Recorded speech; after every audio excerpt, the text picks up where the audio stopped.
El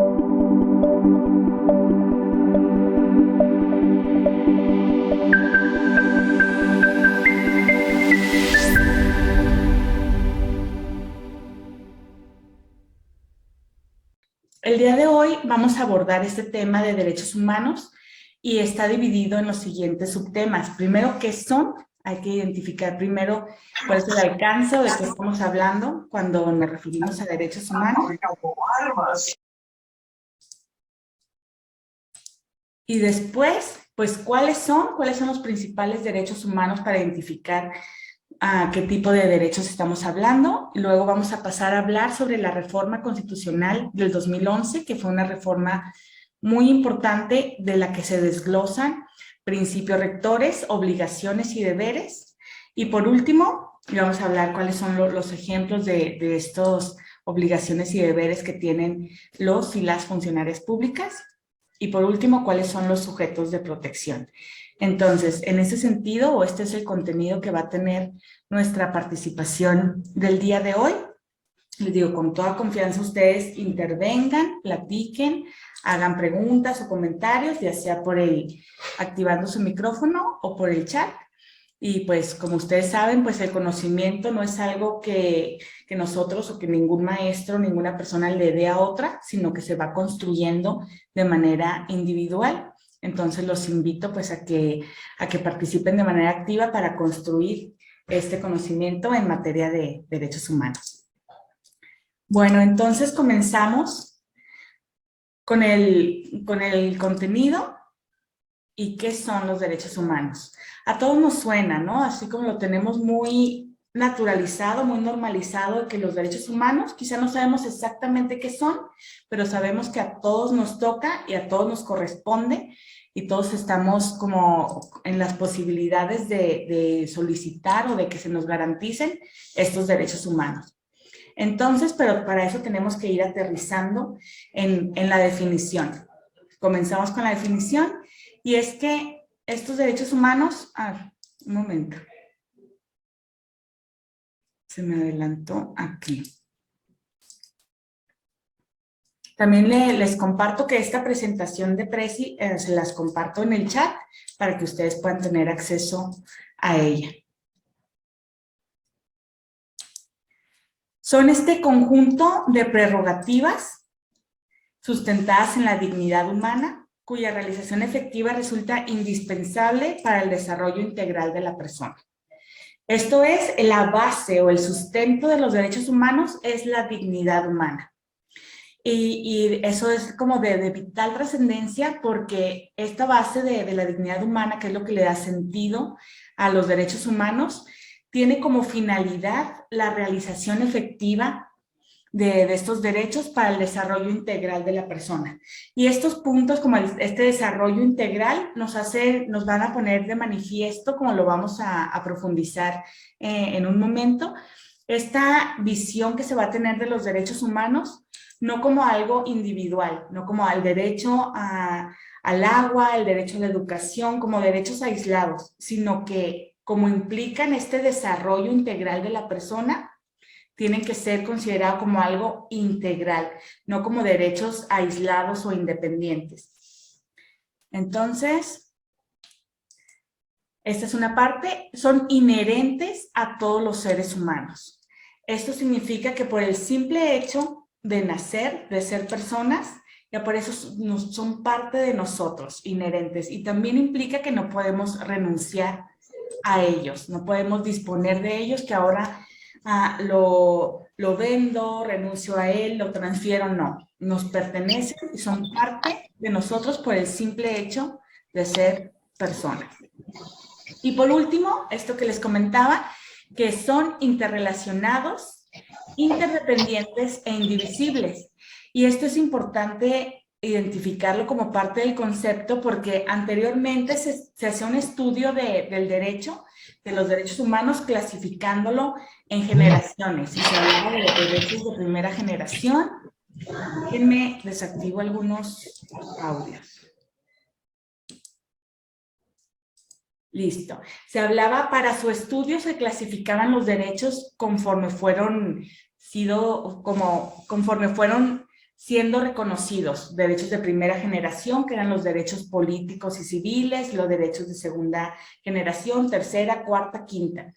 Pero esto hacía que las personas pensaran que había algunos derechos más importantes que otros o algunos primero y otros después. Entonces, no. Ya con esta reforma del 2011, de la que vamos a abordar de manera que profundizaremos el día de hoy, vemos que son interrelacionados, que no se pueden separar, sino que se tienen que ver, se tienen que visualizar en este nuevo paradigma como un ente totalizador.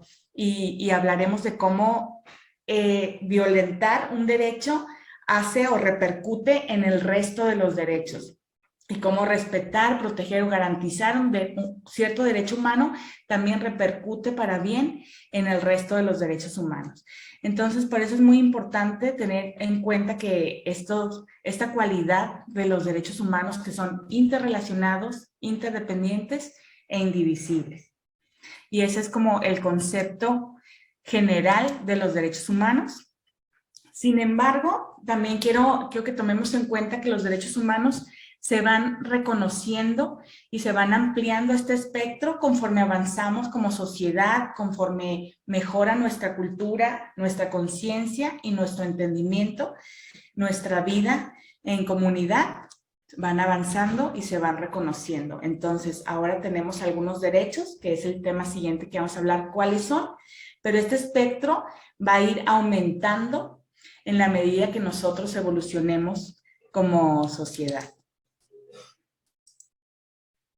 Algunos de los derechos, pues no los podemos delimitar, pero como los principales es esto: derecho a la igualdad, a la no discriminación, a la libertad, integridad, al trabajo, a la libertad de expresión, de conciencia, de imprenta, de tránsito, a la libertad de asociación, de reunión, de manifestación religiosa y de culto, derecho a la justicia, al acceso a la justicia, a la irretroactividad de la ley, derecho a la verdad, a la vivienda, a la salud, educación, al agua, alimentación, a la cultura, a la recreación, a la seguridad social.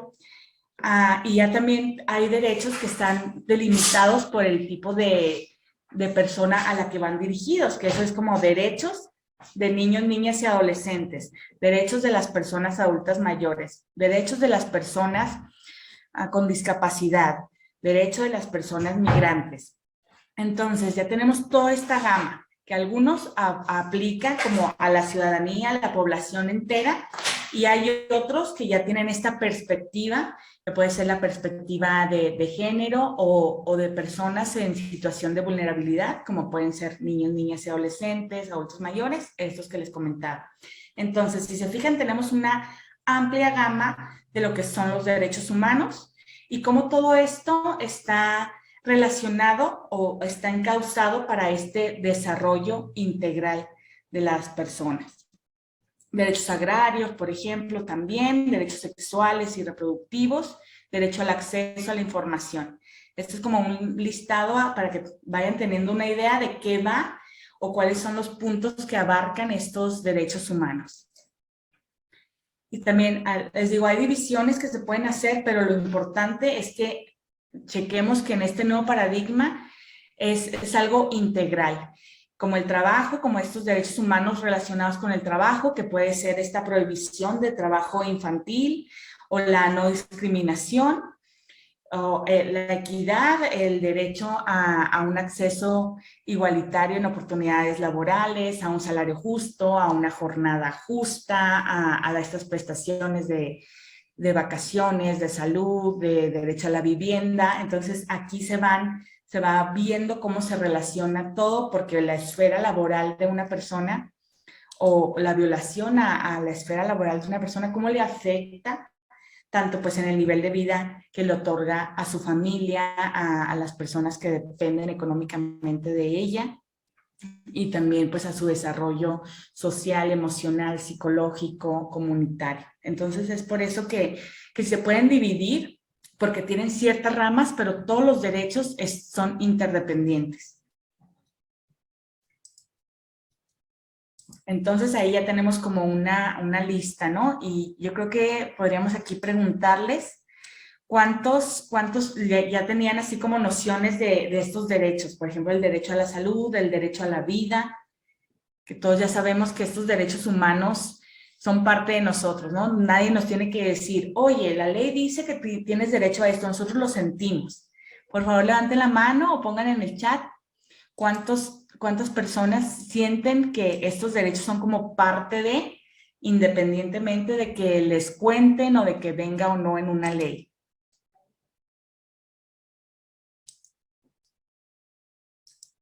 Y esto atiende al justnaturalismo, o sea, que es esta filosofía o esta postura en la que nosotros sabemos o identificamos que por el simple hecho de ser personas tenemos este derecho. Por ejemplo, el derecho a la vida es el más sencillo, o que sabemos que si alguien nos agrede o nos violenta, sabemos que eso no está bien, que tenemos derecho a no ser maltratados, violentados, agredidos. Eso es algo que se siente y que lo reconocemos como personas, por el simple hecho de ser personas. Entonces, ya tenemos más o menos qué son y cuáles son. Ahora quiero que abordemos esta reforma constitucional. ¿Alguno de ustedes había escuchado sobre esta reforma constitucional del 2011?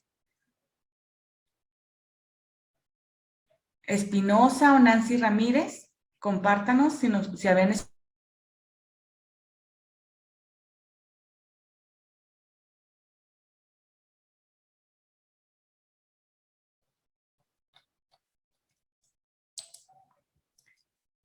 Nos comentan, no había escuchado. Ok, entonces, bueno, por los demás o por todas las personas que tampoco habían escuchado de ella, lo vamos a abordar con calma. Reforma constitucional en materia de derechos humanos. Es una reforma que se hizo a diferentes disposiciones constitucionales y que entró en vigor el 10 de junio del 2011. Es decir, tiene poco más de 10 años. También recordemos que a veces cuando llega ya a la ley, es que se oye mucho eco. ¿Todos oyen mucho eco? No, sí, sí se escucha bien, licenciada. Ah, ok. A veces cuando están dos computadoras conectadas al mismo tiempo en el mismo espacio, se escucha ese eco y es importante que uno quite el audio y que solo se escuche en una computadora. Ok, bueno, entonces vamos a entrar en materia de esta reforma constitucional, porque el derecho, y en especial los derechos humanos, no es algo que esté dado o que es algo fijo como en otras materias, quizá de matemáticas, en otro tipo de ciencias exactas. Sabemos que las ciencias políticas no son exactas y es algo que vamos construyendo nosotros. Y también estos derechos humanos los vamos construyendo, como les decía, conforme tenemos este sentimiento de esta conciencia de lo correcto, de la moral, del deber ser. Y esta conciencia va evolucionando conforme nosotros evolucionamos como personas y como sociedad. Y tenemos que ir ajustando las leyes a que se adecúen a nuestra nueva realidad, a nuestra nueva moral y a nuestra nueva conciencia que va cambiando. Y este cambio, por lo general, son evoluciones, o sea, cambios para mejorar. Así como un tiempo estaba normalizada la esclavitud y lo veíamos y estaba en las leyes o algunas otras circunstancias que han estado en la ley, que como sociedad lo veíamos correcto, entonces después evolucionamos y decimos, no, eso, yo entiendo que eso está mal o que necesitamos un cambio. Y es así como se va alimentando, por una parte, la ley, la constitución, las legislaciones, tanto estatales, nacionales como internacionales, pero no tiene sentido que solo estén en la ley, en el papel, sino que cobra sentido en la medida en la que tomamos conciencia, lo consideramos valioso, lo respetamos y lo hacemos valer también. Así es la forma en la que se van generando estos avances jurídicos. Entonces, esta ley vamos a abordar parte de esta reforma constitucional. Voy a comenzar con un video un video breve que habla así de manera general de esta importantísima reforma constitucional y ya después lo vamos a desglosar poco a poco.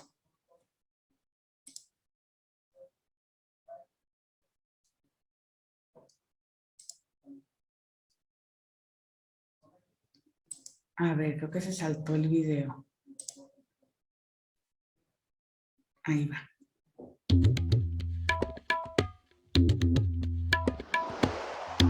Sí escuchan, ¿verdad? ¿Qué son los derechos humanos? Son el conjunto de derechos y libertades fundamentales que tenemos todas las personas por igual y nos permiten gozar de una vida plena y digna sin distinción de raza, religión, color, género, posición económica o lengua, entre muchas otras. Todos los derechos humanos, sean estos los derechos civiles y políticos, económicos, sociales y culturales, o los derechos colectivos, son derechos indivisibles, interrelacionados e interdependientes. El avance de uno facilita el avance de los demás. De la misma manera, la privación de un derecho afecta de forma negativa a los otros. ¿Y quién garantiza los derechos humanos? Los derechos humanos universales están contemplados en la ley y garantizados por ella a través de los tratados, el derecho internacional consuetudinario, los principios generales y otras fuentes del derecho internacional. El derecho internacional establece las obligaciones que tienen los gobiernos de tomar medidas en determinadas situaciones o de abstenerse de actuar de determinada forma en otras, a fin de promover y proteger los derechos humanos y las libertades fundamentales de los individuos o grupos. Un momento histórico en el avance del reconocimiento y protección de los derechos humanos para México se dio en el 2011, cuando se realizaron reformas a nuestra Constitución política. El cambio más importante es el que se hizo al artículo primero, pues establece el principio de igualdad en derechos fundamentales, la jerarquía constitucional de los tratados internacionales, el principio pro persona, las obligaciones a cargo del Estado y el principio de no discriminación. Cualquier situación que atente en contra de nuestra dignidad desconoce nuestro valor como personas. Todas y todos unidos por nuestros derechos humanos.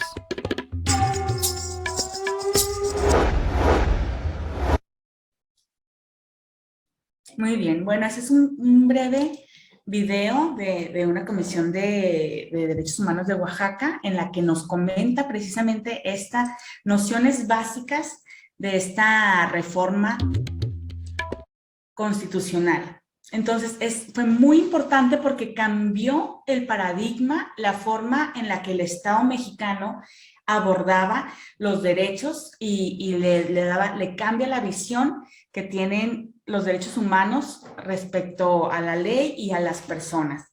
Entonces, es tan importante que sí quiero que hablemos como en lento sobre este artículo primero constitucional. Lo vamos a dar lectura, son pocos párrafos y luego y después vamos a ir desglosando porque de ahí se desprende todo, qué son los derechos humanos, cómo debe actuar el Estado, cuáles son sus obligaciones, deberes, los principios que debe atender. En fin, este es como una joya y es una parte muy importante de la Constitución y para eso quiero que alguno me ayude a darle lectura a este párrafo, por favor, a este artículo. ¿Quién se ofrece? ¿Quién dice yo leo bonito? A ver, Miriam Cárdenas, ¿nos puedes apoyar?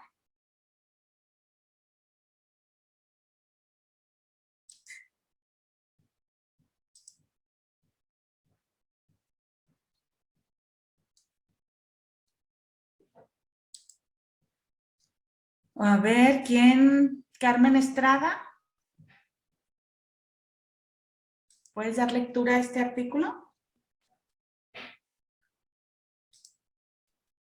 Les comento, si es importante que ustedes participen de una manera activa, pues no que esté una persona solo hablando y hablando, sino que ustedes entiendan cómo es parte de nuestro día a día, de nuestros derechos, que no tienen micrófono, me comentan algunos. A ver, vamos a ver de cuáles sí tienen micrófono. Lisbeth Mesta. Con gusto participaba, pero no tengo micrófono. Muchas gracias. Veo que entre los que tienen micrófono podría ser o Gloria Hernández.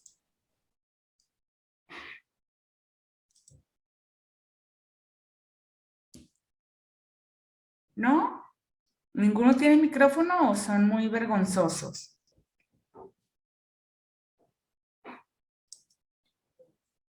Aparece que sí tengo, pero no. Ok.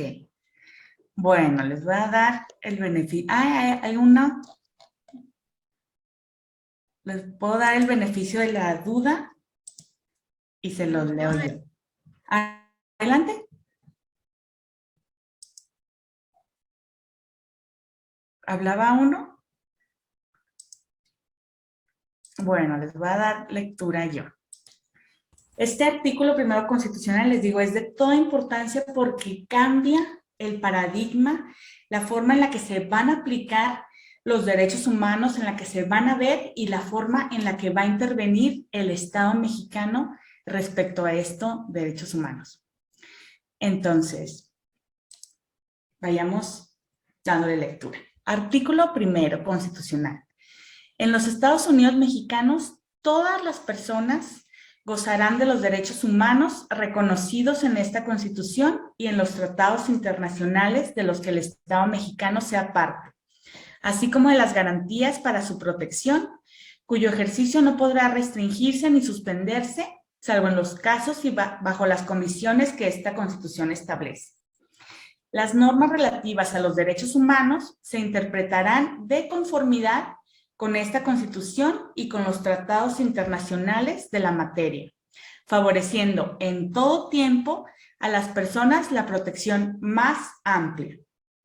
Todas las autoridades, y esto es parte de lo que nos corresponde, o esto es como el fundamento donde vienen estas obligaciones que tenemos todas las personas servidoras públicas, todas las autoridades en el ámbito de sus competencias tienen la obligación de promover, respetar, proteger y garantizar los derechos humanos, de conformidad con los principios de universalidad, interdependencia, indivisibilidad y progresividad. En consecuencia, el Estado deberá, aquí es donde se pone este deber al Estado mexicano, prevenir, investigar, sancionar y reparar las violaciones a los derechos humanos en los términos que establezca la ley. Está prohibida la esclavitud en los Estados Unidos mexicanos. Los esclavos del extranjero que entren al territorio nacional alcanzarán, por este solo hecho, su libertad y la protección de las leyes. Y por último, el último párrafo, queda prohibida toda discriminación motivada por origen étnico o nacional, el género, la edad, las discapacidades, condición social, condiciones de salud, religión, opiniones, preferencias sexuales, que el término correcto es orientación sexual, pero así viene en la Constitución, el estado civil o cualquier otra que atente contra la dignidad humana y tenga por objeto anular o menoscabar los derechos y libertades de las personas. Entonces, si se fijan, en estos pocos párrafos se establecen demasiadas cosas y las vamos a abordar pues una por una, por la importancia o la trascendencia. Y aquí les agrego pues esto, que todas las personas, ahí no está haciendo distinción de los ciudadanos, como históricamente fuimos avanzando en estos derechos humanos y era como la declaración de los derechos del hombre y del ciudadano. No sé si les suene. Entonces ahí se refería al hombre, no a la mujer, y del ciudadano, y era pues de las personas que estaban en ciertas condiciones. O sea que las personas menores de edad pues no eran ciudadanos, o los que estaban foráneos, no cualquier persona era considerado ciudadano según el derecho romano, por ejemplo. Y esto evolucionó a llegar a este punto que dice todas las personas. Y luego también esta parte que dice gozará de los derechos humanos reconocidos. Esta es una sola palabra que dice reconocidos, pero abarca, antes el texto original decía que otorga esta Constitución. Entonces, ¿cómo es el cambio de paradigma que antes decía?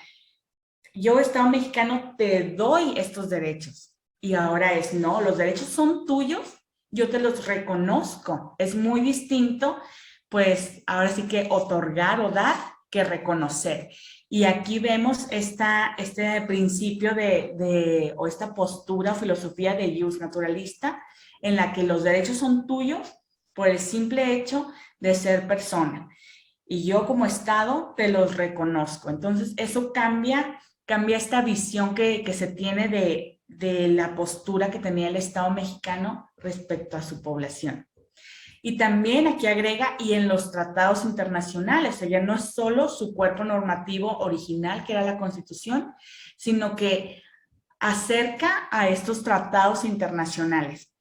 ¿Por qué? Para utilizar todo el conocimiento, toda la experiencia o los avances legislativos que se han tenido a nivel internacional, y esos tratados de los que México firmaba y formaba parte, que antes era muy común que se veía, ay, México firma este tratado y firma este tratado, pero al final de cuentas no había los elementos de cómo sí lo firmaste y te estás comprometiendo, pero no, pues no tiene esta validez constitucional, era solo como algo que firmas de buena voluntad, pero no estás en realidad obligado. Y aquí con esta reforma del 2011, equipara a la Constitución y a los tratados internacionales como la normatividad operante en México. Y luego, entre otras cosas, pues aquí viene, que lo vamos a ver ahorita más adelante, interpretación conforme, y tratados internacionales, protección más amplia, que eso es un principio también de pro persona, que es colocar en un punto más importante a la persona, o sea, el centro de esta protección y de esta determinación de la Constitución es la persona. Y entonces, y aquí también esto, y lo vamos a abordar el día de hoy, es esta obligación que tienen todas las autoridades aquí, y de aquí se vierten pues otras legislaciones más específicas, pero aquí está diciendo, no es que dejen las cosas para que solo el Poder Judicial, solo en el juzgado se determine esto, sino que ya está haciendo un cambio de paradigma al obligar, al establecer esta obligación de todas las autoridades, cada quien en su ámbito de competencia, tiene que promover, respetar, proteger y garantizar los derechos humanos. Entonces aquí que sepan que estamos como funcionarios públicos obligados a garantizar los derechos humanos y a promoverlos. Y también están estos principios de universalidad, interdependencia, indivisibilidad y progresividad, y los deberes del Estado. Esto ya no es como autoridades, sino como el Estado mexicano tiene que prevenir, investigar, sancionar y reparar violaciones a los derechos humanos. Entonces, si se fijan, es una actitud mucho más activa en este párrafo o en este artículo de lo que estaba antes. Entonces, ya está estableciendo obligaciones, principios y deberes que los vamos a abordar hoy. Y por último, también está que ya estaba estos artículos, bueno, que queda prohibida la esclavitud en los Estados Unidos mexicanos. Los esclavos del extranjero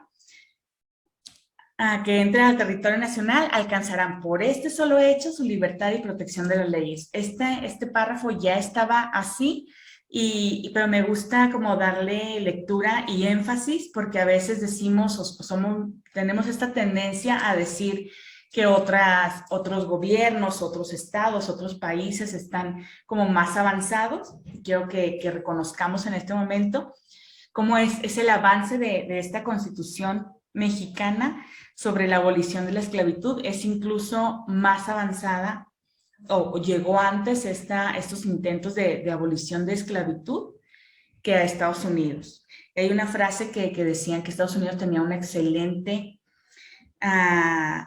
que México tiene una excelente constitución que no se cumple, mientras que Estados Unidos tiene una pésima o pobre constitución que se cumple. Entonces también ahí nos pone como muestra que esta constitución tan compleja y tan valiosa que tenemos en México, pero a veces falta esta cultura de legalidad, esta cultura de cumplir con la ley, es lo que nos falta, pero que nuestra constitución está increíble y muy, muy bien redactada, y vemos cómo en este artículo vienen tantas partes, ¿no? Vienen tantas cosas, obligaciones, principios, deberes, el principio de pro persona, y por último, la prohibición de la discriminación. Y esto lo vemos a veces como, no sé si tengamos siento que a veces como comunidad o como población tenemos esta cultura de, pues la discriminación como si fuera algo de temario, de cajón, de papel, pero en realidad la discriminación Y mejor dicho, el derecho a la no discriminación es de suma importancia, tan es así que está en el artículo 1 constitucional, porque eso es lo que abre o cierra la puerta para el ejercicio de todos estos derechos. A veces se da esta discriminación en el acceso a oportunidades laborales, en el acceso a la educación de ciertas personas, en especial de grupos vulnerables, y esto permea en que se sigan violentando los derechos humanos en todos los ámbitos y que se impida el efectivo ejercicio de su libertad. Entonces, es tan importante este tema de discriminación que está en el artículo 1 constitucional. Ahora vamos a hablar, eso es lo que establece el artículo y es muy importante. Ahora vamos a desglosarlo, a desmenuzarlo un poco. Entonces, en primer lugar, tenemos esto que es la no discriminación, les digo, porque esto es la puerta para impedir o para permitir el ejercicio de los derechos humanos. Entonces, a veces tenemos que tomar conciencia como comunidad que discriminar a una persona por su origen étnico, por ejemplo, no permitirle acceso a instalaciones de salud o hacer este maltrato, no es solo un acto así, estoy ejerciendo discriminación, pero nada más. No, sino que cuando se discrimina a una persona, se le está violentando o se le está bloqueando el ejercicio a otros derechos más completos, ¿no? Entonces, por eso es tan importante darle toda la seriedad a este derecho de no discriminación. También en la comisión tenemos algunas capacitaciones enfocadas en este tema de la no discriminación, lo que abarca, cómo se interpreta, qué tipos de discriminación hay, y espero que próximamente impartirles ese tema. Entonces, y como les mencionaba acá, también es el reconocimiento de los derechos humanos de fuente nacional e internacional. Antes de la reforma nos quedamos un poquito cortos y podíamos firmar todos los tratados del mundo, pero solo reconocíamos lo que estuviera en nuestra Constitución. Entonces, subir los tratados internacionales al nivel constitucional, pues nos amplía y nos enriquece con toda esta experiencia que tienen organizaciones como la ONU, que expiden estos tratados internacionales y nos pone a un nivel muy alto y muy evolucionado, porque estamos adoptando estos principios, estos artículos, estos tratados internacionales y no nada más los firmamos como, sí, como de bonito deseo, sino que realmente el Estado se compromete con este reconocimiento. Con la interpretación conforme, hablamos que antes era muy común que las leyes, hasta había una máxima de derecho que se llamaba, la ley es dura, pero es la ley. O que veíamos así como, papelito, háblalo. No importa porque aquí este artículo, esta fracción de este inciso, de este artículo, de esta ley, establece esto y lo tienes que cumplir. Entonces era un poquito cerrado de visión, ¿no? Incluso teníamos todavía se sigue usando, pero ya va cayendo en desuso, esta imagen de la justicia como ciega. Así como no ve y aplica a todos por igual. Pero con este principio de interpretación conforme, lo que se pide o lo que se pretende es que no nos quedemos tan cerrados para ver un artículo como muy específicamente, sino que se dé una interpretación como conforme a cuál es el sentido, la naturaleza y la misión de una ley, ¿no? Entonces, que esto es proteger a las personas, por ejemplo. Entonces, ya que no se vea nada más, y es como levantarle esta venda que tenía la justicia para que para que ya no sea una justicia ciega, sino que se esté viendo cómo, cuándo y a quién se aplica. Ya con una visión, aquí entra también esta perspectiva de género, que no se va a aplicar el mismo artículo de la ley de forma ciega, sino que se va a tomar en consideración esta perspectiva de género, por ejemplo, que también es un tema complejo que hay que estudiarse, sino que hay que ver, pues es una mujer que sistemáticamente ha sido violentada por la sociedad, o corresponde a un niño, niña o adolescente, pues se va a aplicar de una manera diferenciada, ¿no? Porque es una interpretación ya más globalizadora de las normas. También este principio pro persona habla que cuando se tengan dos dos disposiciones jurídicas que se puedan aplicar en un caso concreto, se debe optar por la que mayor beneficio le dé a la persona. Entonces, aquí ya se pone como centro, no el cumplimiento de la ley, sino la protección y el beneficio de la persona. Entonces, imagínense cómo es un cambio abismal, es un cambio de paradigma que ya en vez de poner en el centro de como el universo jurídico a la ley, ya está la persona. Lo importante son las personas. Claro, no significa que vayan a estar por encima de la ley, sino que ya se aplique este lado más humano, no nada más como por aplicar la ley, sino que tenga este sentido de vida y de intención. El control y convencionalidad, esto habla, que es un principio también, que habla que se debe de considerar como un total también las convenciones y tratados internacionales.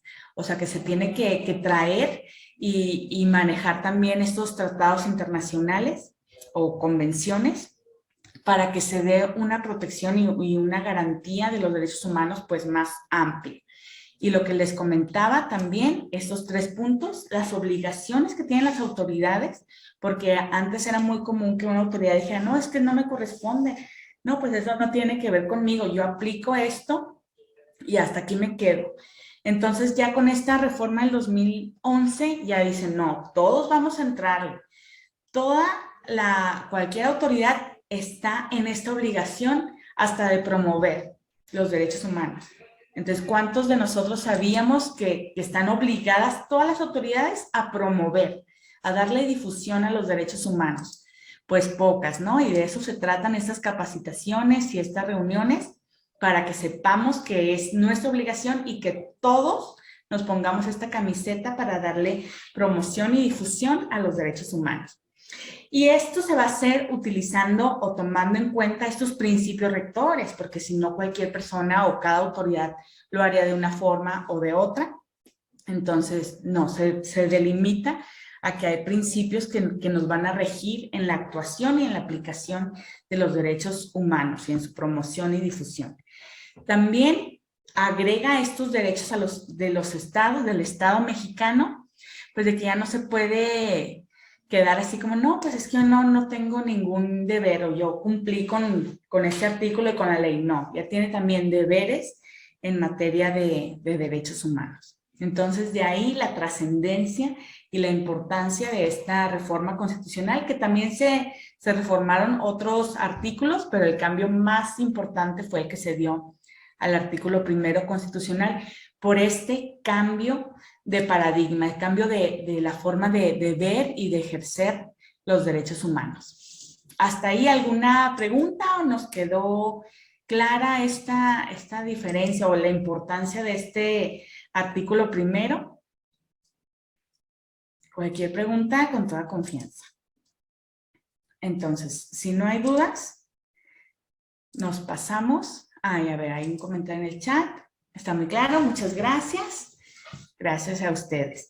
Entonces les digo, es algo que sí muchas veces cuando fuera del derecho, fuera de los que estudiamos derecho o leyes o que estamos aplicando de alguna forma la ley que no se conocen, pero este artículo 1 constitucional nos toca a todos, nos toca conocerlo a todos para saber cuáles son nuestros derechos, cómo podemos garantizarlos, a qué estamos obligados también. Por eso es muy importante. Y también que no es solo una reforma, porque luego vemos todos los días que sean las noticias, se reforma esta ley, se reforma este artículo, se reforma. Entonces, a veces puede ser que no le demos la trascendencia que tiene, o sea, no va a ser lo mismo una reforma que otra, sino es como la forma en la que vamos a actuar, la perspectiva, la visión que vamos a tener hasta para la siguiente reforma, ¿no? Este es como el pilar con el que vamos, es como el timón que le dio cierto rumbo, que antes tenía un rumbo un poquito más ambiguo en la aplicación de los derechos humanos, y ahora con esta reforma dicen, nos vamos a ir para allá.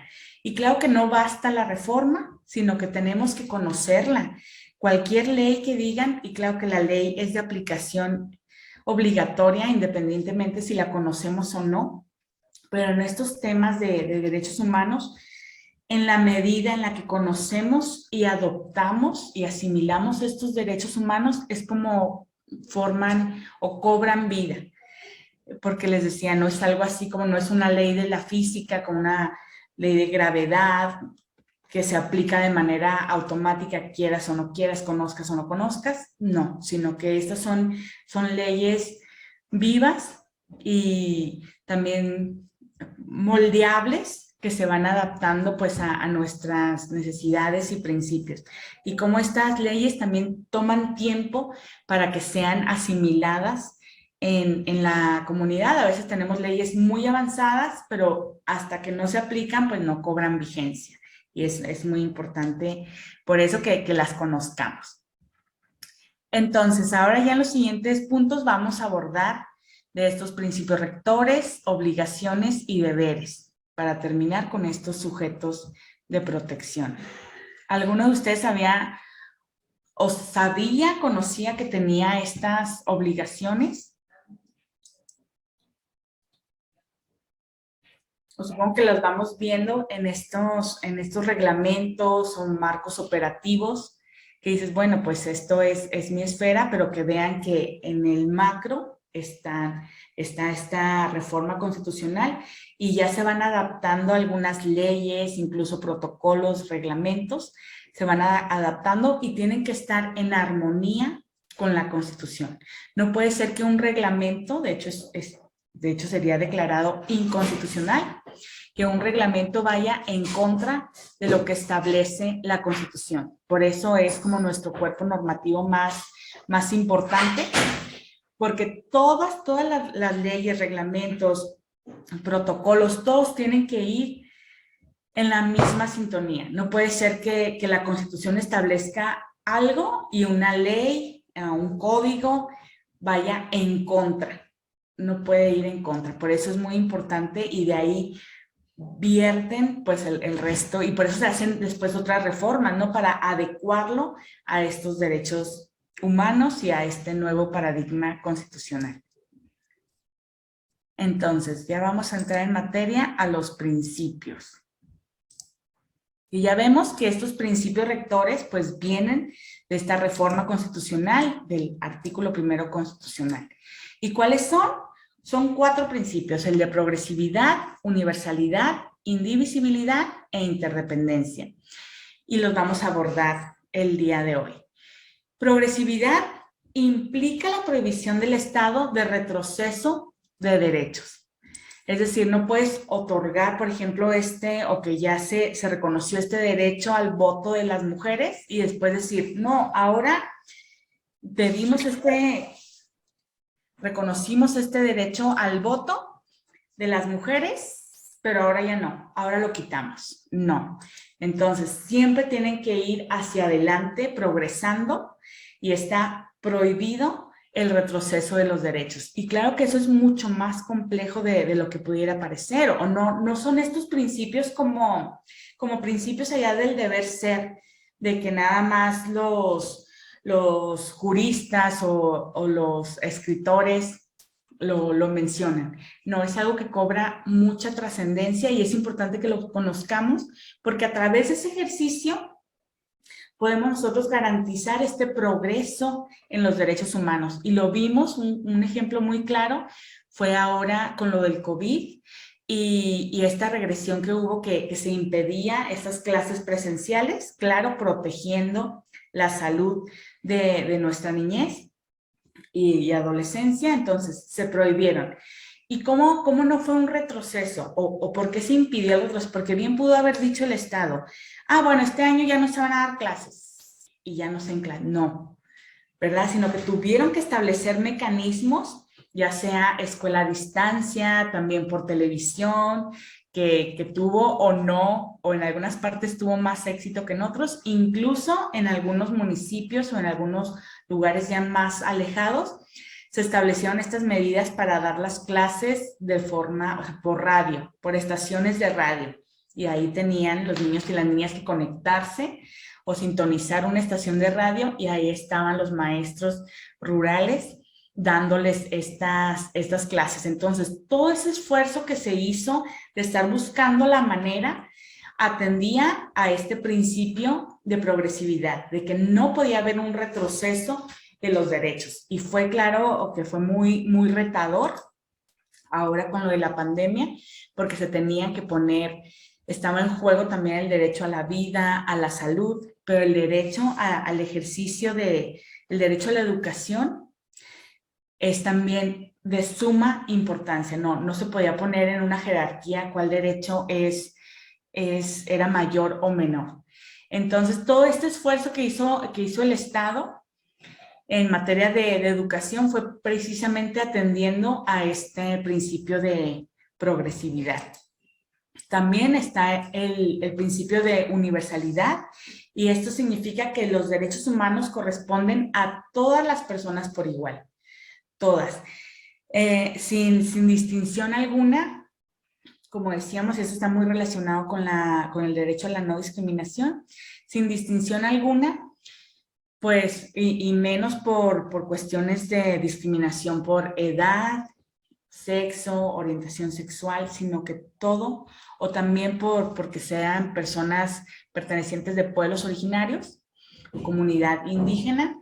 Esto que a veces dicen, no, pues a ella no le toca, no. A todas las personas le corresponden los derechos humanos, y esto es atendiendo a este principio de universalidad, que también vemos que en el día a día a veces no se cumple, o cómo es este mar de diferencia entre una persona que tiene una condición económica más desahogada que otra, cómo les afecta esto, pero en derecho a todos nos corresponde por igual este acceso a la educación, acceso a la salud, estos mecanismos de protección. Por eso también todo este acceso a la justicia y estos organismos pues son sin costo.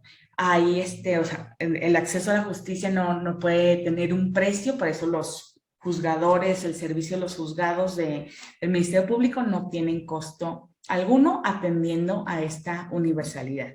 Claro que ya después hablamos como de la calidad de algunos servicios, que algunas personas puedan contratar abogados privados con un costo extra, pero siempre el Estado tiene que establecer, o en las escuelas también, escuelas privadas si tienen otro nivel, pero es una obligación del Estado establecer estos medios para que todos tengan acceso a estos derechos, y de eso va el principio de universalidad.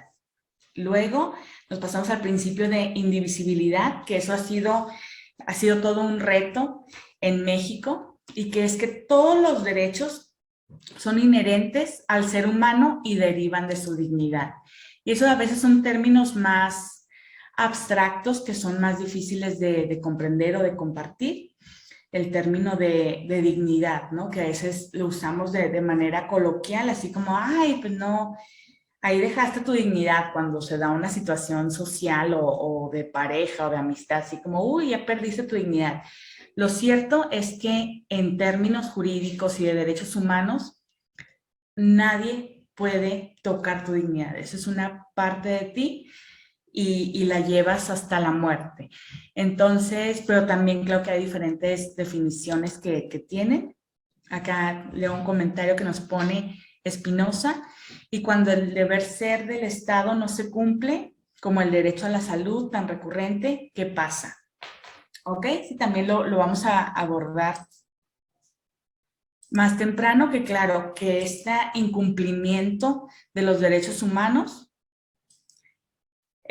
pues constituye una violación a los derechos humanos, la cual debe ser sancionada, castigada, o también en su momento repararla. Entonces, pues sí, está la obligación de no violentar los derechos humanos, pero cuando se da,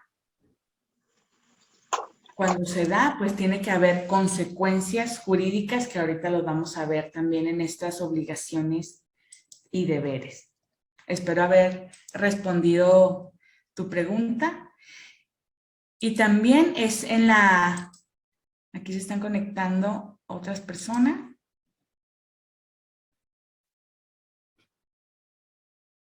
Listo. Que también es esta construcción que se va dando de ir abarcando cada vez más derechos, como les comentaba, en relación a lo que nos a lo que nos escriben acá en el chat, que qué pasa cuando no se cumplen o cuando no es suficiente, pues claro, el Estado tiene que estar comprobando que ejerció su presupuesto de la mejor manera, y aquí entramos mucho a la rendición de cuentas y a la transparencia, o sea, porque dices, oye, ¿por qué no estás abarcando esto? Tenías este presupuesto y por eso los presupuestos tienen que ir aumentando o justificar por qué no aumentaron.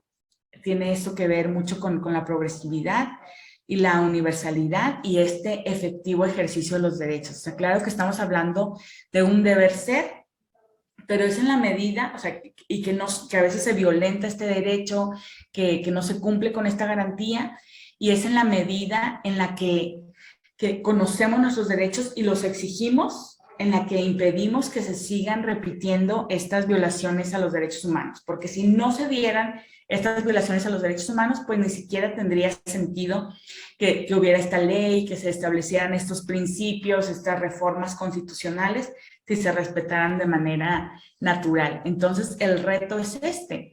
Por una parte está la comunidad internacional y el Estado mexicano estableciendo estos nuevos paradigmas, estos principios, estas reformas, pero es en la medida en la que las autoridades cumplen con sus funciones y en la que la población en general conoce sus derechos y los hace valer y respeta los derechos de los otros y establece esta cultura de legalidad en la que cobran vida estos derechos. Entonces sí es muy importante hacerlos valer, conocerlos y demandar su cumplimiento. Entonces, todos son inherentes al ser humano, es que no puede renunciar a ellos. Y sí es un avance que pareciera que se queda así como en el deber ser, pero sí es un avance porque antes la propia ley establecía, como les comentaba, la esclavitud, y había estas leyes y reglamentos que decían cuánto costaba una persona, cuáles eran los lineamientos estaba normalizada y legalizada la esclavitud. Entonces, se permitía esto como si pudieran renunciar a algunos derechos, y por eso es tan importante que este principio de indivisibilidad son todos los derechos.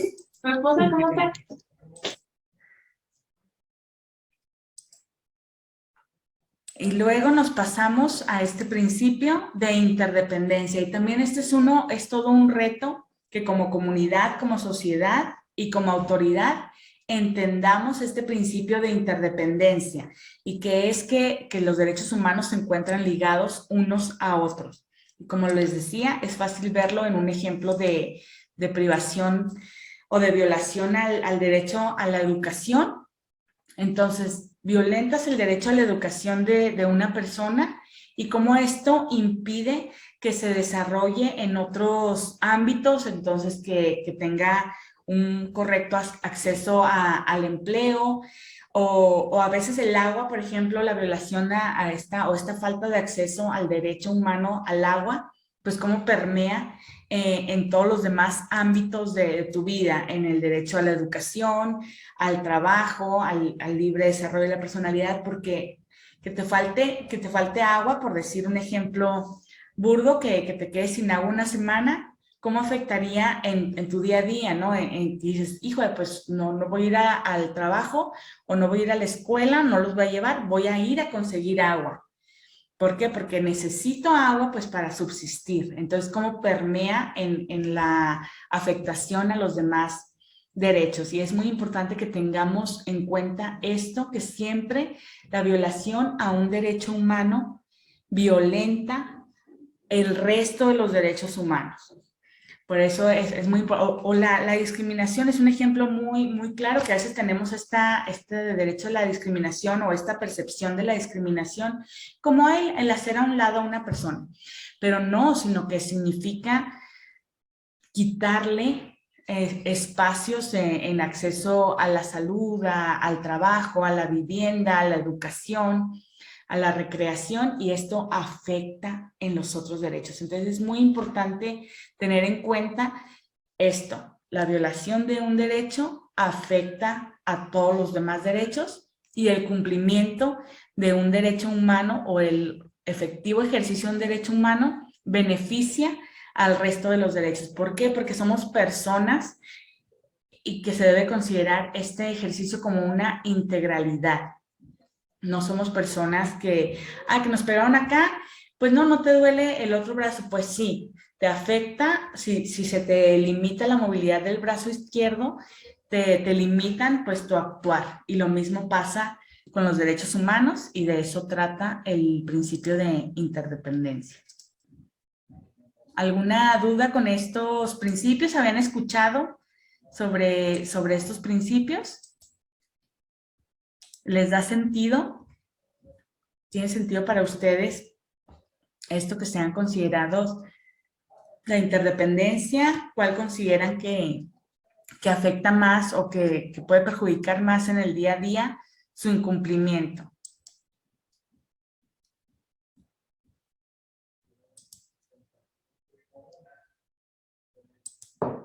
Y para mí el que más me llama la atención es este de progresividad, porque sí, todos tienen mecanismos para su cumplimiento, pero el de progresividad es así como, a ver, dame rendición de cuentas de por qué no seguiste cubriendo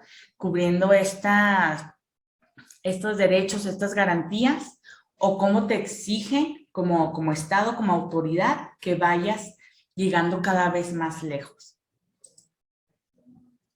A mí me gusta un comentario de Margarita, a mí me gusta el de progresividad porque lo vimos ahora en la pandemia hablando de mi trabajo. A ver, ¿nos puedes compartir cómo lo vieron en el ámbito laboral? Si nos puedes profundizar un poquito más en ese comentario.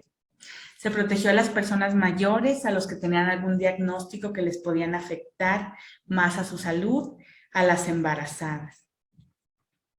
Sí, también, y también se retiraran a sus casas. Ajá, entonces ahí se vio también esta cuestión de perspectiva o de la vulnerabilidad a la que pertenecen unas personas frente a otras, por ejemplo, como nos comentan las personas embarazadas, los adultos mayores, que se dieron cuenta pues que ellos eran más susceptibles, bueno, que se empezó con los niños, ¿no? Con la niñez, que ellos se cerraron escuelas, ¿no? Y cómo era una forma de proteger y cómo se establecieron también estos lineamientos o personas con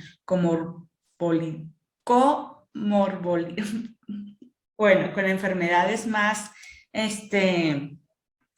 como que eran más proclives a tener una complicación con el COVID. Entonces, ¿y cómo se tomaron estas medidas también? O sea, es así como, en vez de empezar, que muchas empresas tuvieron que cerrar o que disminuir su número de personas. Entonces, ¿cómo se establecieron todos estos mecanismos de trabajo en casa, por ejemplo? Y cómo tuvieron que adaptarse, pues, para mantener esta protección de los derechos humanos, de los derechos laborales, de acceso a la salud. Y sí, creo que fue un reto muy importante. Claro que algunos salieron mejor parados que otros, otras empresas no tenían esa posibilidad de hacer el trabajo en casa. Y la palabra era comorbilidad. Ok, sí, ahí estamos. Muchas gracias por sus comentarios. Y como también esto nos abrió un panorama de que muchas empresas, las que tienen ese perfil, ya se van a quedar en una parte de hacer home office, en especial en ciudades más grandes que para trasladarse les tomaba 1:30, 2 horas para llegar. Y se está estableciendo también en España esto que trabajan 3 días en oficina y 2 en casa.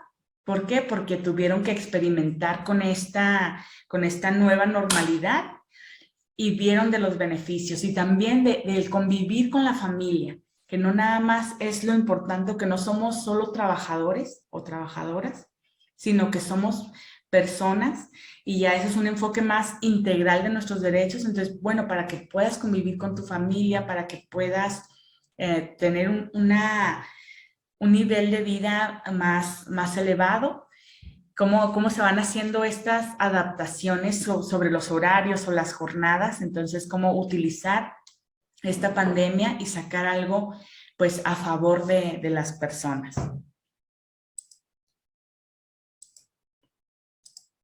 Bueno, y ahora continuamos. Si ven, en muy poco rato ya hemos abarcado toda la definición, algunos cuáles son los derechos humanos, la reforma constitucional que da para que lo estudien un semestre, pero se los abordé de manera muy somera para que tengan esas nociones y que es lo más práctico que van a utilizar en su día a día, pero que sepan que existe los principios rectores. Y ahora nos vamos con estas obligaciones que es para todas las autoridades y los deberes que es para el Estado. Entonces, en las obligaciones tenemos de respetar, garantizar, proteger, promover. Les voy a dar lectura y algunos ejemplos y quiero que ustedes por favor me compartan en el chat como algún otro ejemplo que vean, perdón, de autoridades que están o cómo lo hacen para respetar, garantizar, proteger y promover los derechos humanos. Entonces, respetar, pues es una obligación de abstenerse, por ejemplo, a hacer detenciones ilegales o a no cometer actos crueles, inhumanos o degradantes a las personas privadas de libertad. Esa es una obligación como de respetar, de abstención. Garantizar, eso es ya más de manera activa, que es pues creando programas, por ejemplo, para el acceso a derechos en igualdad de oportunidades, como un programa que se llamaba Misión Solidaria, Manuela Espejo. O también, ¿cómo se garantiza? Pues estableciendo estos programas o estas líneas de fila de preferencia que atienden primero pues a adultos mayores o a mujeres embarazadas o a personas con discapacidad. Ahí estás garantizando este derecho en igualdad. O también a proteger, creando mecanismos para investigar, enjuiciar y reparar las violaciones de los derechos. Y también proteger tiene una amplia gama, es estableciendo estos protocolos de actuación policial, por ejemplo, en los casos en los que hay muchos protocolos de actuación, protocolos para prevenir una violencia hacia las mujeres o para cómo debe actuar la policía en casos de que detenga a niños, niñas y adolescentes, o protocolo de servicio médico o de servicio de salud a los adultos mayores. Se establecen todos estos mecanismos y que es una forma en la que se está protegiendo los derechos. Promover, esto es también de una forma activa, que es al crear programas de educación y difusión de derechos humanos que permitan empoderar a las personas para que exijan sus derechos. Y promover es darle difusión, o sea, las personas mientras no conozcan cuáles son sus derechos y no sepan cómo ejercerlos o hacia qué institución o dependencia ir para solicitar asistencia jurídica y protección, pues no los van a hacer. Entonces, la promoción, y eso también promoción se da, por ejemplo, cuando ponen en sus espacios laborales, ponen esta convocatoria o acceso a becas o hasta oportunidades laborales para personas con discapacidad.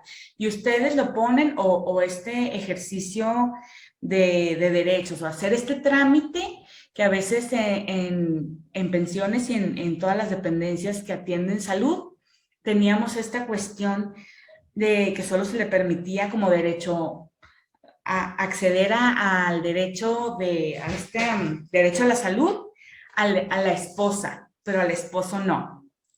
Entonces, ya quitando esas barreras o acercándole a la gente esta información de que tienes que hacerlo a través de un amparo o ya cambió la ley, puedes inscribir a tu pareja, a tu esposo como derechohabiente haciendo estos trámites. Entonces, ponerlo en espacios visibles es una forma de promover, proteger, garantizar y respetar los derechos humanos. Entonces, ahora quiero que alguno me comente cómo en el ámbito de salud, que es su giro, cómo las autoridades pueden cumplir con estas obligaciones de respetar, garantizar, proteger y promover.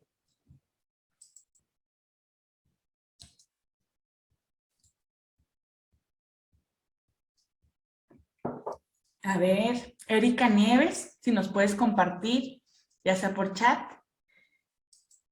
¿Cómo ves que en el ámbito o en el sector salud las autoridades cumplen con estas obligaciones respecto a los derechos humanos?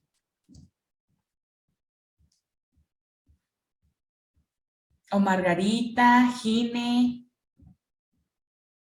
Sol Sánchez, ¿quién nos puede compartir algo que vean en su día a día, que apliquen en su trabajo o que digan, ah, yo vi esta semana de pláticas sobre la diabetes, por ejemplo, que yo he visto que a veces en pensiones hacen estas dinámicas o sobre el suicidio, sobre estas actividades que hacen, ¿en qué aplica?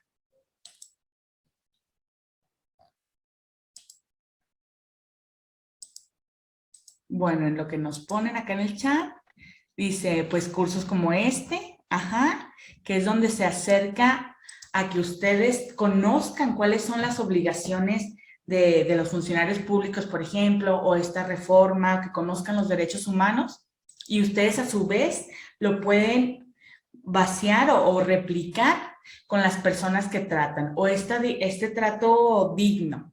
Saber que los derechos humanos se asientan o tienen como base la dignidad humana y este trato o de no discriminación, y llega una persona de un pueblo originario con ustedes y ustedes el trato digno que les den, o una persona con discapacidad o de adulto mayor que a veces llega un poquito tarde o que se tarda en moverse, y la forma en la que ustedes los traten con respeto y atendiendo a su dignidad, que ustedes sepan que así están cumpliendo con estas obligaciones de protección a los derechos humanos. También ahora con la aplicación de las vacunas, eso es acercarlos al correcto ejercicio de la salud, que sería una forma de garantizar, ya que es el programa de vacunación. También nos comparten que pienso que es importante para conocer qué y cómo podemos actuar. Y darle esta difusión a por ejemplo, a estas vías de vacunación, y que lo comparten, incluso lo comparten con sus familias o con los alumnos de sus hijos, con los maestros de sus hijos, para que ellos lo repliquen a otras personas. Y este trato digno que se le da es una forma en la que ustedes están cumpliendo con estas obligaciones. Muchas gracias por sus comentarios. Entonces, si se fijan, pues son 4 palabras, 4 verbos, pero que pueden hacer una diferencia en la forma en la que se viven los derechos humanos. Las campañas en mes de octubre del cáncer, y esta es una campaña que también pues es de garantizar, de proteger y también de promover. ¿Por qué? Porque la información temprana sobre una detección del cáncer puede hacer la diferencia entre la vida y la muerte, o mejorar el nivel de vida o la calidad de vida de una persona. Y sí, yo he visto que tienen muchas campañas que a veces son de suicidio, de atención psicológica, de diabetes, de alimentación. Entonces, todo esto que dicen, pues es como muy preventivo, pues esta prevención es una forma de promover los derechos humanos a sus derechohabientes. En este caso, una pregunta, en este caso la vacunación contra la influenza, mucha gente por temor se niegan a acceder su derecho a la salud. A ver, entonces, sí, y también es esto que no puedes renunciar a tus derechos, pero cómo tienen y esto es un tema, ¿no? También con el tema de las vacunas de COVID, que muchas personas se han negado a vacunarse. ¿Por qué? Pues por temor a que tengan alguna consecuencia más grave o incluso por desinformación. Entonces lo que podemos, si es un tema totalmente, lo que podemos hacer es solo informar. Porque sí, el mayor enemigo de los derechos humanos, además pues que es de que las autoridades violenten de manera sistemática estos derechos, pero es también la ignorancia, el desconocimiento. Entonces, y es nuestra gran lucha, ¿no? Y también aquí vemos cómo está esta interdependencia de los derechos humanos, que normalmente las personas que se niegan a acceder a a vacunas o a acercarse a la salud, pues es que tienen un desconocimiento o una ignorancia sobre el cuerpo humano, sobre las vacunas, cómo funcionan y sobre educación en general. Por lo general son personas que también hay de todo, ¿no? Pero personas que no tuvieron acceso a suficiente educación y ahí vemos cómo están interrelacionados unos derechos con otros, ¿no? Porque está esta ignorancia o este desconocimiento y es más común que sean víctimas de violaciones a derechos humanos o que ellos mismos se pongan, como en este caso de que no quieren ser vacunados y se expongan a una situación de salud más grave. Por eso es muy importante esta promoción y difusión que se le hace a los derechos humanos. Entonces, aquí vamos sobre las obligaciones. Les digo, nos establece el artículo 1 constitucional, y voy a hacer mucho hincapié, porque a veces decimos, ay, ahí está la reforma que se publicó, y yo como persona funcionaria pública estoy obligada y ni cuenta, no sabía, ¿no? Porque nadie me había dicho, porque no me había enterado, pero como este artículo 1 constitucional obliga a todas las autoridades en el ámbito de sus competencias. Y aquí también las y los invito a tomar esta obligación que nos hace este artículo 1 constitucional y este cambio de paradigma, a que lo hagamos también con creatividad, que a veces se cumplen algunas cosas solo por cumplir, sí, ahí lo pegué, pero con letras chiquitas o que hay algo que tapa la vista, entonces que lo hagamos de una forma más activa e ingeniosa, que sepan si ven a una persona que le aplica esa publicidad o esa campaña que están implementando, que ustedes de manera activa digan, mire señora, porque a veces están las convocatorias pero con letra chiquita y las personas adultas mayores, por ejemplo, pues no lo van a leer, o algunas personas que no saben leer, entonces decirle, ahí dice, mire, ahí dice que va a haber esta campaña o que está esta capacitación o esta semana de salud de cualquier ámbito, salud mental. Entonces, que tomemos un papel activo como sociedad y que seamos el cambio que queremos ver en el mundo. Decía una frase que no podemos ni debemos, de Facundo Cabral, que no podemos cambiar el mundo, pero podemos cambiarnos a nosotros mismos para incidir en el cambio que queremos ver en el mundo. Entonces, pues los invito a que seamos más activos con estas obligaciones y que generemos esta cultura de respeto y de promoción de los derechos humanos. Por otra parte, ahora nos pasamos al lado de los deberes, y esos son los deberes que tiene el Estado mexicano. Ahí ya no aplica a todas las autoridades, como lo mencionaba en el artículo que hablaba de las obligaciones.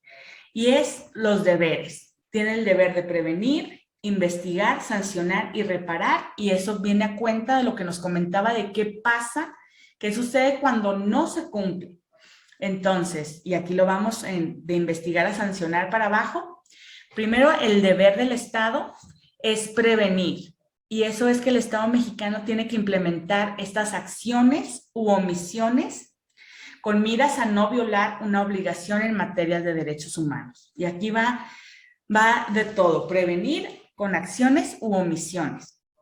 Entonces, aquí es también mucho de la policía, de que no haga estas omisiones, y eso es muy común, también lo vemos en la autoridad, que dicen, no, a mí no me tocaba, y se hacen como de la vista gorda, o que eso no va conmigo, pero esa es una forma de omisión. Si tú te enteraste de que una adolescente estaba siendo víctima de violencia, el que como autoridad te hagas de la vista gorda, que digas, no, pues yo tengo esta función que no tiene nada que ver, y no hagas este reporte a la Subprocuraduría de la Defensa del Menor, por ejemplo, es una omisión. Entonces, por eso prevenir implica no solo hacer estas campañas que son tan importantes, pero también evitar estas omisiones para que no se violente los derechos humanos. Entonces, eso es por una parte. Y ya de las otras tres, yo siento que van como en el mismo cajón. De investigar es una vez que se conozca la posible violentación o violación de los derechos humanos, se tiene que determinar la verdad. Y eso es, pues, investigar y en su momento perseguir, capturar, enjuiciar y sancionar a los responsables de los hechos. O sea, no se trata nada más de que, investigué, como muchas veces sucede, que se hace toda la investigación, se hace todo el proceso y terminan juicios y violaciones muy serias a derechos humanos que no tiene un responsable, que no tiene una sanción al responsable. Entonces, ¿de qué sentido tiene que se haga toda esta investigación si no hay una captura, enjuiciamiento y sanción de los responsables? Entonces, es todo lo que abarca este deber del Estado de investigar en materia de derechos humanos. Por otra parte, sancionar, como les decía, no tiene sentido que se haga toda esta investigación y se quede libre o sin sanción la persona responsable, ya sea pues la persona que está violando los derechos humanos o incluso la persona moral o la dependencia o la institución que está violentando, pues que reciba una sanción por este incumplimiento de sus deberes y obligaciones como autoridad, ¿no? En especial en este acceso a la justicia. Y la sanción o el deber de sancionar implica aplicar la consecuencia jurídico-normativa de la violación de una norma de derechos humanos. Y claro que debe ser aplicada por autoridad competente. No puede una persona o una institución que no está enfocada en la impartición de justicia, pues sancionar, ¿verdad? Obviamente. Pero sí, se trata de aplicar la consecuencia jurídico-normativa, es decir, hacer cumplir la ley. Y por último está este deber, que también es el que es un deber muy complejo y que abarca muchas cosas, del que todavía estamos muy, muy nuevos como Estado mexicano, que es el deber de la reparación. Y son todas estas medidas de satisfacción y garantía de no repetición. Y esto incluye la restitución, indemnización y satisfacción. En algunas veces se puede reparar al restituir las cosas al estado que se encontraban antes de la violación de derechos humanos, pero en otros casos no se puede porque la persona ya falleció, porque fue torturada y no se puede restituir o reparar ese daño o esa violación cometida.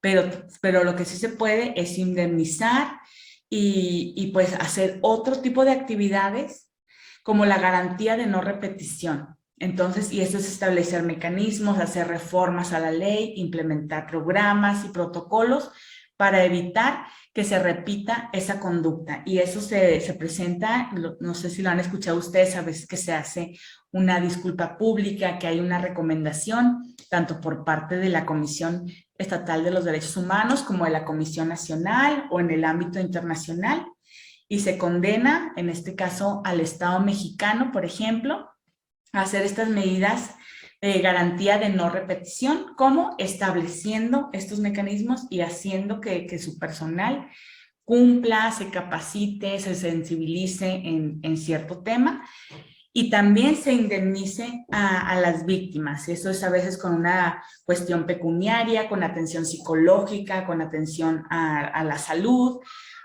de diferentes formas, con acceso a educación, de diferentes formas, pero la reparación es muy importante porque significa que ya había fallado en prevenir o que en investigar se quedó a medias o que se sancionó, y también a veces parte de las sanciones incluye esta reparación. Entonces, si se fijan, es muy importante porque de aquí se establecen este cambio de políticas administrativas o gubernamentales para cómo se van a estar implementando las acciones y el cumplimiento de estos derechos, porque son obligación del Estado establecer los mecanismos y programas y los medios mediante los cuales se puede hacer un efectivo ejercicio de los derechos humanos. Y bueno, pues ahí vamos. Y por último, ¿tienen alguna pregunta o algún comentario sobre estos deberes?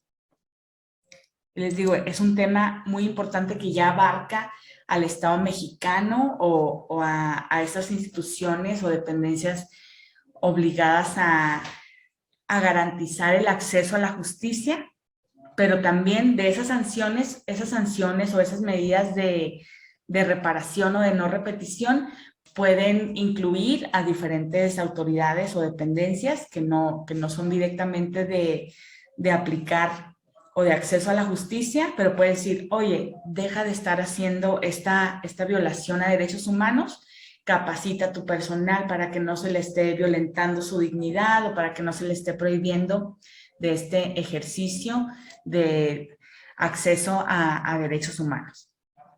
Y por último, vamos a hablar de cuáles son los sujetos de protección. Que aquí son, pues, dos. Son el sujeto activo y el sujeto pasivo. Que el sujeto de protección de los derechos humanos, en el sujeto activo, son las personas físicas o las personas morales sobre las cuales recaen o cuáles son víctimas de violaciones de los derechos humanos. Entonces, los sujetos de protección, pues es a quien se debe proteger, a quien se le debe garantizar este cumplimiento de los derechos humanos, y el sujeto pasivo es a quien se le reclama el reconocimiento y garantía de un derecho humano en concreto. Y ese sujeto activo, pues, es el Estado mexicano. Por lo menos a nivel internacional es el Estado mexicano, y ya cuando son a nivel nacional o a nivel estatal puede ser la dependencia o el titular. No son las personas físicas, sino que son la persona titular de una dependencia, o puede ser de un poder. Nunca son las personas en lo individual, sino como que están investidos de este puesto, que son funcionarios públicos, por ejemplo. Entonces, pues hasta ahí sería mi participación. Muchas gracias por su asistencia y su atención.